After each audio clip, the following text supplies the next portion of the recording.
Welcome to Let's Run with Pooja.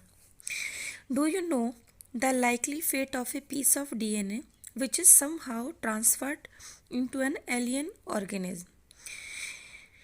क्या ऐसे DNA का क्या भविष्य होगा, क्या फेट होगा अगर उसको किसी तरीके से किसी होस्ट ऑर्गेनिज्म में, एलियन का मतलब है किसी दूसरे ऑर्गेनिज्म में, मतलब डीएनए है, डिज़ायर्ड डीएनए है और उस डीएनए से हम कुछ प्रोडक्ट चाहते हैं, उसकी कॉपीज़ बनाना चाहते हैं, इसलिए हमने उसे किसी होस्ट ऑर्गेनिज्म, एलियन ऑर्गेनिज्म में ट्रांसफ़र कर दिया एनी हाउ.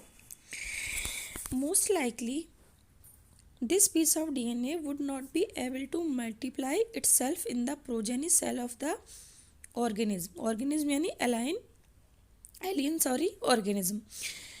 तो जहाँ तक है ये जो डीएनए का पीस है ये अपने आप मल्टीप्लाई नहीं करेगा किसके, ऑर्गेनिज्म के प्रोजेनी में.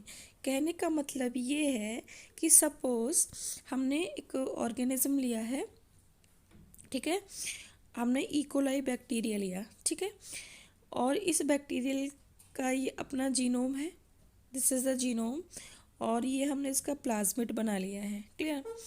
और हमने कोई डीएनए का एक टुकड़ा लिया है और उस डीएनए के टुकड़े को हमने एनी हाउ इसके अंदर इंट्रोड्यूस करा दिया है, क्लियर. अब हम ये जानते हैं कि जो बैक्टीरियल सेल है एवरी 20 मिनट इट्स डिवाइड्स. तो बैक्टीरियल सेल क्या होगी, डिवाइड होगी, ठीक है. जब डिवाइड होगी बैक्टीरियल तो प्रोजेनी बैक्टीरियाज बनेंगे. तो ये प्रोजेनी बैक्टीरिया का इसका अपना क्या है, जीनोमिक क्रोमोसोम है और ये इसका प्लाज्मिड है. ऐसे ही ये इसका अपना क्रोमोसोम है और ये इसका अपना प्लाज्मिड है. तो अब ये कहा गया है कि ये जो प्लाज्मिड हमने पेरेंट ई कोलाई में डाला था, ये जो प्लाज्मिड है ये, सॉरी, ठीक है, ये वाला जो प्लाज्मिड है ये जो हमने डाला था, ठीक है, ये प्रोजेनी सेल के अंदर अपने आप नहीं जाएगा. क्यों? क्योंकि ये डिवाइड नहीं करेगा, इट विल नॉट मल्टीप्लाई. इसको मल्टीप्लाई करने के लिए क्या क्या चाहिए कि हमें जो हम इसके अंदर डीएनए इंसर्ट कर रहे हैं, इंट्रोड्यूस कर रहे हैं इकोलाई सेल के अंदर, वो हमें इसके प्लाज्मिड में इंसर्ट करना चाहिए. कहाँ करना चाहिए? प्लाज्मिड में इंसर्ट करना चाहिए, ताकि जब बैक्टीरिया का प्लाज्मिड रेप्लिकेट करे, मल्टीप्लाई करे, तो उसके साथ साथ जो हमने डिज़ायर्ड डीएनए का टुकड़ा एक पीस डाला है वो भी डिवाइड करे. जब इकोलाई डिवाइड करेगा तो प्लाज्मिड के साथ साथ जो जीन है, ठीक है, वो भी क्या प्रोजेनी सेल्स के अंदर जाएगी, क्लियर. तो यहाँ पर हमने देखा कि अपने आप मल्टीप्लाई नहीं होगा ये डीएनए का टुकड़ा. उसके लिए क्या करना चाहिए, हमें इस एलियन पीस ऑफ डीएनए को ई कोलाई के क्रोमोसोम यानी कि प्लाज्मिड जो एक्स्ट्रा क्रोमोसोम होता है उसका पार्ट बनाना चाहिए. यहाँ पर ये चीज़ समझ में आ गई. But when it gets integrated into the genome of the recipient, recipient कौन है यहाँ पर, इकोलाई है. Recipient is the E coli cell. Genome से मतलब यहाँ पर है कि अगर हम इकोलाई के प्लाज्मिड में, अब क्वेश्चन अराइज होता है कि भाई प्लाज्मिड क्या होता है. तो इसको हम देख लेते हैं थोड़ा सा कि suppose this is the bacterial cell. तो बैक्टीरियल सेल के अंदर ये उसका अपना जो मेन जीनोम है वो है, ठीक है, ये उसका अपना मेन जीनोम है. और मेन जीनोम के अलावा कुछ बैक्टीरियाज में क्या है, कुछ एक्स्ट्रा क्रोमोसोमल डीएनए भी मौजूद होता है, ठीक है. ये जो extra chromosomal DNA, extra means जो क्रोमोसोम के अलावा है, जो मेन क्रोमोसोम के अलावा है, दैट इज. तो ये कैसा है, सिंगल है, सर्कुलर है, ठीक है. ये एक प्लाज्मिड है, सिंगल हो गया, सर्कुलर हो गया, डबल स्ट्रैंडेड हो गया, एक्स्ट्रा क्रोमोसोमल है. और सबसे इम्पोर्टेंट थिंग कि जो प्लाज्मिड होते हैं वो कैसे होते हैं, ऑटोनोमसली रेप्लिकेटिंग. कैसे होते हैं, ऑटोनोमसली रेप्लिकेटिंग. इट मीन्स कि they are independently they can replicate, independent of main क्या कहते हैं, क्रोमोसोम या main genetic material of the E coli. तो इस तरीके के उसको हम क्या कहते हैं, एक्स्ट्रा क्रोमोसोमल डीएनए को we set them plasmid. Clear. तो अगर हम जीन ऑफ इंटरेस्ट को या एलियन पीस ऑफ डीएनए को किस में ऐड कर देते हैं, प्लाज्मिड के अंदर। किस में जोड़ देते हैं, प्लाज्मिड के अंदर जोड़ देते हैं। तो जब ये प्लाज्मिड मल्टीप्लाई करेगा यानी रेप्लिकेट करेगा तो साथ के साथ में क्या होगा, सपोज प्लाज्मिड ने क्या किया, एक प्लाज्मिड से दो प्लाज्मिड बन गए, तो इसीलिए जो जीन है वो भी क्या हो जाएगी, डबल हो जाएगी। यहाँ पर देखिए जीन भी क्या हो गई, डबल हो गई। ठीक है। तो यही चीज़ हमारे इसमें लाइन में दी गई है कि जब हम इंटीग्रेट करेंगे अपने डीएनए को, ठीक है, किसके, along with the host DNA. Host कौन है, ई कोलाई। ई कोलाई का डीएनए से मतलब है यहाँ पर प्लाज्मिड के साथ, ई कोलाई के प्लाज्मिड के साथ। ठीक है। नेक्स्ट अब देखिए, which has the ability to replicate in a chromosome there is a specific sequence called the ORI। देखिए जो भी क्रोमोसोम होता है, क्रोमोसोम का मतलब है क्रोमोसोम किससे बना है, डीएनए और प्रोटीन से। तो क्रोमोसोम में मौजूद जो डीएनए है उस डीएनए पर एक स्पेसिफिक, उस डीएनए के एक स्पेसिफिक सीक्वेंस को हम ओरिजिन ऑफ रेप्लिकेशन कहते हैं। ठीक है।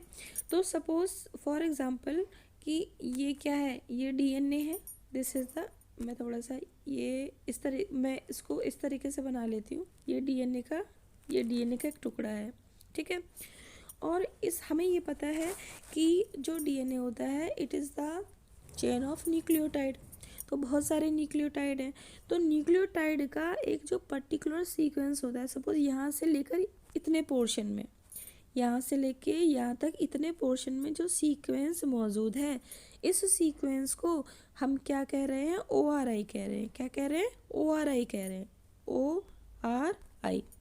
अब इस डीएनए के इतने हिस्से को हम ORI क्यों कह रहे हैं, क्योंकि ये स्पेसिफिक सीक्वेंस रिस्पॉन्सिबल होता है किसके लिए, फॉर इनिशिएटिंग द रेप्लिकेशन। ठीक है। हम वी नो वेरी वेल कि जब भी कोई सेल डिवाइड करती है तो उसका जो सेल के अंदर मौजूद न्यूक्लियस है, न्यूक्लियस डिवाइड करेगा। तो न्यूक्लियस में मौजूद जो क्रोमोसोम है और क्रोमोसोम के अंदर क्या मौजूद है, डीएनए। तो DNA before going to divide वो क्या करेगा, पहले रेप्लिकेट करेगा। ठीक है। यानी अपना अमाउंट बढ़ाएगा। ठीक है। तो जब रेप्लिकेशन डीएनए का वो पर्टिकुलर पॉइंट या वो पर्टिकुलर साइट या वो जगह डीएनए पर जहाँ से रेप्लिकेशन शुरू होती है उसको हम क्या कहते हैं, ओरिजिन ऑफ रेप्लिकेशन। उस पर्टिकुलर सीक्वेंस को हम क्या कहेंगे, ओरिजिन ऑफ रेप्लिकेशन। ठीक है।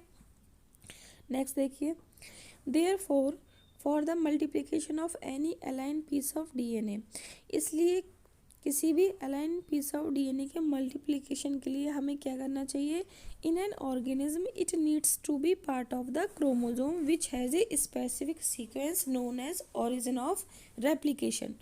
तो हमें क्या करना चाहिए कि उस ऑर्गेनिज्म के जिसके अंदर हमने अपना डीएनए डाला है, डिजायर्ड डीएनए डाला है, तो हमने ऑर्गेनिज्म ई कोलाई लिया है। क्या लिया है, ई कोलाई लिया है। ठीक है। ई कोलाई में ये क्या है, दिस इज़ द प्लाज्मिड। तो हमें क्या करना है, प्लाज्मिड में देखिए चाहे हमारा मेन क्रोमोसोम हो चाहे हमारा ये प्लाज्मिड हो, ठीक है, तो ये वाला क्रोमोसोम भी हमारा डिवाइड करता है, ठीक है, रेप्लिकेट करता है, तो इसमें भी क्या होगा, ORI होगा।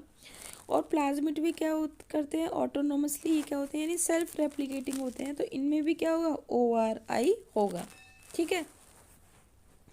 तो हम क्या करेंगे कि जहाँ पर ORI है, सपोज यहाँ पर क्या है, ORI है, तो हम अपने जो हमारा डीएनए का पीस है हम इस पीस को इसके अंदर इंसर्ट कर देंगे। ठीक है। कहाँ पर कर देंगे, इस जगह पर जहाँ पर ORI है, ठीक है ना, वहाँ पर क्या कर देंगे, लगा देंगे, इसको लाइगेट कर देंगे। ठीक है। Thus an alien DNA is linked with the origin of replication. तो ऑरिजिन ऑफ रेप्लिकेशन जो ये डीएनए का सीक्वेंस है, किसका, या प्लाज्मिड का सीक्वेंस है, वहाँ पर हम अपने फॉरेन डीएनए को क्या कर देंगे, लाइगेट कर देंगे, सो दैट ताकि this alien piece of DNA, ताकि ये जो डीएनए का पीस है कैन रेप्लिकेट कर सके and multiply itself in the host organism, और अपनी कॉपीज बढ़ा सके, मल्टीप्लाई कर सके किसमें, होस्ट ऑर्गेनिज्म। होस्ट ऑर्गेनिज्म यहाँ पर, ठीक है, हमने क्या लिया है, ई कोलाई को लिया है, ठीक है, क्योंकि हम अपना जो डीएनए है, डिजायर्ड डीएनए, वो किसके प्लाज्मिड में इंसर्ट कर रहे हैं, ई कोलाई के, ठीक है। नेक्स्ट देखिए, this can also be called as cloning और making multiple identical copies of any template DNA, ठीक है। अब जब डीएनए की बहुत सारी सिमिलर कॉपीज बनेंगी, ठीक है, तो उसको हम क्या कहेंगे, क्लोनिंग कहेंगे। जब हमने डीएनए इंसर्ट कराया है किसके अंदर, ई कोलाई के अंदर, उसकी जो बहुत सारी कॉपीज़ बनेंगी तो उसको हम आइडेंटिकल कॉपीज़, उसको हम कहते हैं क्लोनिंग। नेक्स्ट देखिए, लेट अस